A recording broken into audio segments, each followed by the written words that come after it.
All right, joining us now to talk about Wrestlemania is a man who knows quite a bit about the subject. He's appeared on the Show of Shows numerous times and is a WWE Hall of Famer. Ladies and gentlemen, please welcome Tito Santana. Thank you so much, Jonathan. Oh, no problem. Thanks for joining us today. So, like I mentioned, it is Wrestlemania week, and when you were in the then WWF during the time when Vince McMahon came up with the idea to create WrestleMania. As a performer at the time, did you think it was going to work, or did you worry about having to find a new job if it didn't go well? Well, no, I think everybody was pretty positive. We had so much talent, and the business was so good. Everywhere we were going, we were selling out arenas, and the hype was really, really high. And but right before WrestleMania, Vince did tell us, this is for all the marbles. He told us he invested everything he had, and it was a make or break situation. And I think it's one of the reasons that all the guys we went in there and we worked our butts off. Absolutely. Now, you hold several WrestleMania records. You have the distinction of wrestling in and winning the very first WrestleMania match. What were your thoughts going into that match, and were you happy with the outcome?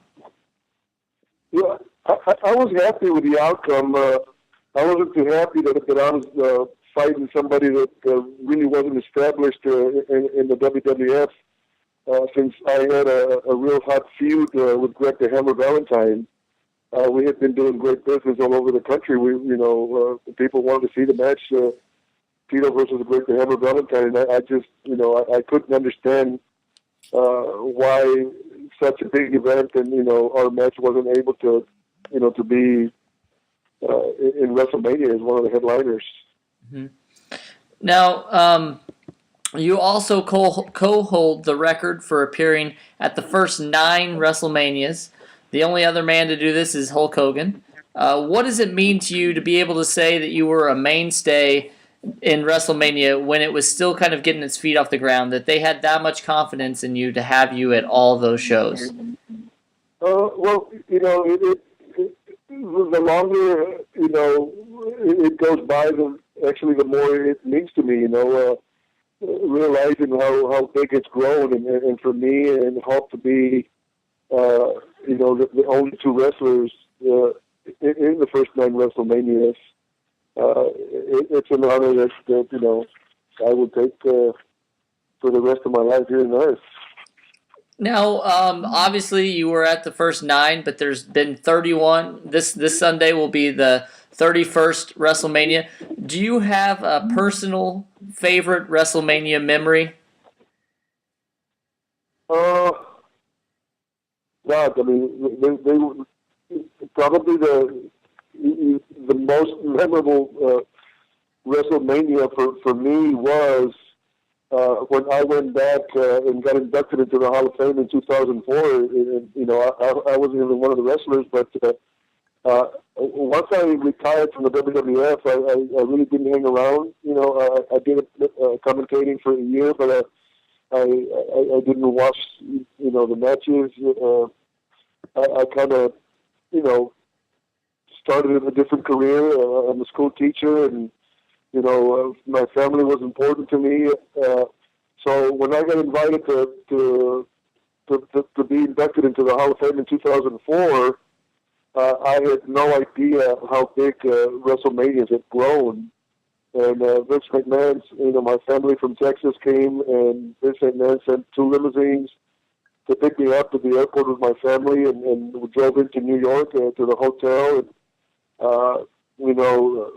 I just had no idea, the number of fans from all over the world that came down to watch, not only WrestleMania, but they came to watch the Hall of Fame induction 2004, and that was memorable. That amazed me, and I just couldn't believe how big it's gotten, and what stars we had become.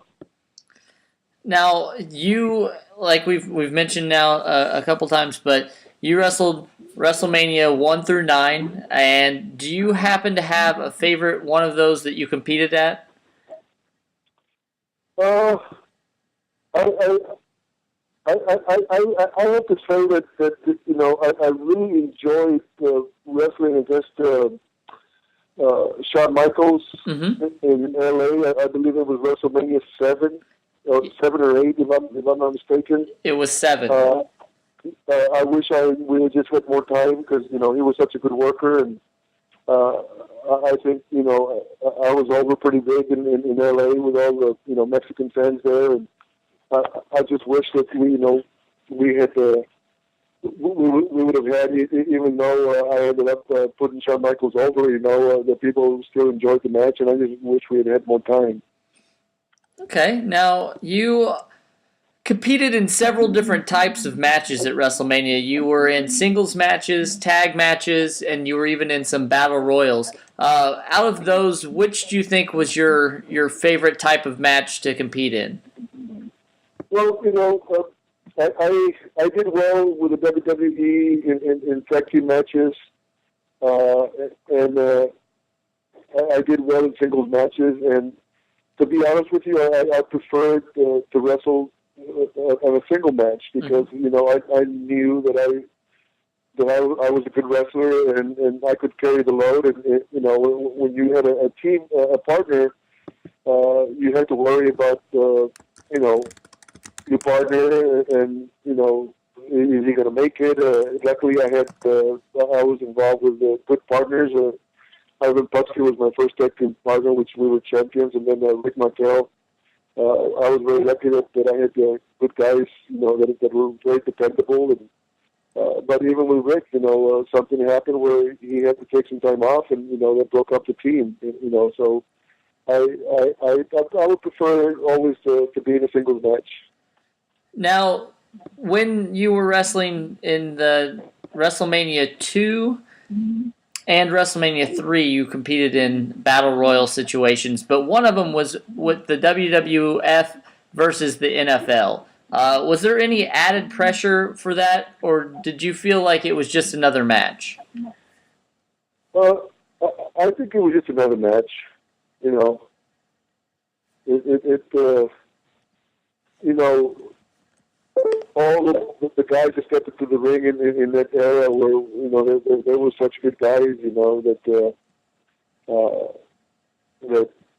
we just took so much pride in just going out there and giving the people, a heck of a show. And the NFL players that came in, they were amazed at the size of the wrestlers and what we could do in the ring. We had to take care of those guys in the ring, because they weren't used to the bumps and taking the punishment that we did. I mean, when you play football, you wear pads. And in wrestling, there's no pads. Absolutely. You wrestled quite a long time. In the WWE, you got to listen to probably a lot of different commentators call your matches. Do you have a favorite commentator that you had at the time? Probably Jet to the Body Ventura and Gorilla Monsoon. I thought they were, two of the best commentators. Mm-hmm. And Vince McMahon was also pretty good. I mean, nobody knew how to get people over, better than Vince McMahon when he was doing commentating. Absolutely. Now, we spoke briefly on your Hall of Fame induction. Now, I don't know how much you keep up with it, but obviously this year, the big news is Randy Savage is going into the Hall of Fame. Are you excited about that? Are you happy to see him finally go into the Hall of Fame? Well, yeah, I believe that, God, it's long overdue for him to be in the Hall of Fame. I mean, there's a lot of wrestlers that just kept wondering, when, plus, not only Randy Savage, we have a lot of respect for all the wrestlers of that era, and, there's other guys that we believe that are still not, I don't think Rick Martel is in the Hall of Fame yet, but I think Vince caters them, so he can have the, worthy guys, from year end to year end, he just has to keep putting, top talent in there, and God knows there's plenty of it. Absolutely. So other than Rick Martel, is there one person that you think that should really go into the Hall of Fame? Well, I don't understand why King Kong Bundy's not in there. Mm-hmm. I think he deserves to be in there, and I really have to stop and think who else.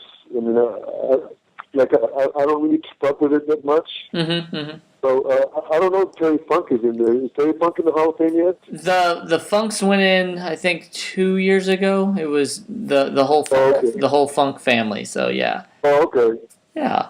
Yeah. So it's just to me, a lot of wrestlers from the era, deserve to be in the Hall of Fame because we were the pioneers of of WrestleMania.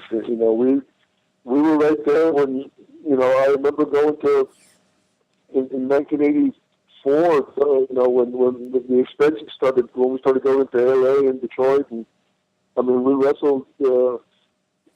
Probably a year and a half in buildings where there were 20,000 seats and maybe only 2,000 people there. And we built it. Mm-hmm.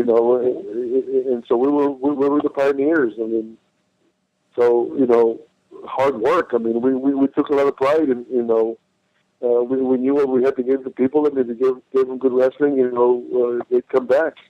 And back then we used to get paid on what we drew. Not like the guys that have contracts now. Yeah. Now, we'll go from one Hall of Fame to another. You were inducted into the New England Pro Wrestling Hall of Fame with Rick Martel, Chief Jay Strongbow, and many others. What was that experience like for you? I know that, obviously WWE Hall of Fame is a huge honor, but this is being inducted into a smaller Hall of Fame where people are like fans and some of your peers are actually, they're rooting for you, they're pulling for you to get into this Hall of Fame. So what was that experience like for you? Well, the reason that I enjoyed that one so much is because, here's a guy who has been building his Hall of Fame and is giving recognition to independent wrestlers in that area that nobody else is given the independent wrestlers. There's a lot of good talent out there that'll never suit up in a WWE match. That deserve to have recognition. And there's only one league right now. I mean, the WWF, and that's it. And a lot of these guys are excellent talent, and I believe. He doesn't have the money that this McMahon has, but I think he does a great job, and his following just keeps getting bigger and bigger every year. Yeah, now, during that ceremony, actually, Bob Backlund, Mr. Backlund, made a surprise appearance to pay tribute to you guys. Were you shocked to see him? We weren't shocked because we knew he was going to be. There's a possibility that he was going to be stepping in. Mm-hmm. It's kind of. I mean, I knew Bob Backlund when you could barely get a word out about Backlund. And then to see the transformation. If Bob would have come out of the show the way he has in his later years, I think he could have been one of the biggest stars in professional wrestling. And they just don't make him any better than him. I mean, he's a great person. Now, also part of the New England Fan Fest is the actual Fan Fest. Last year, you were a super ticket guest for the New England Fan Fest.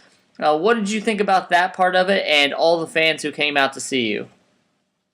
Well, that's what I'm talking about. I just can't believe just from the time that I got inducted into the Hall of Fame until last year, for me to go in the super ticket, you know how much it had grown. Mm-hmm. I mean, I tip my hat. He's doing a fantastic job. Well, we here at Another Wrestling Podcast thank you for everything you've done for professional wrestling and what you continue to do for professional wrestling. And thank you for taking the time out and talking to us today. Thank you, Jonathan, and keep going, Joe. You're doing a great job. Arriba!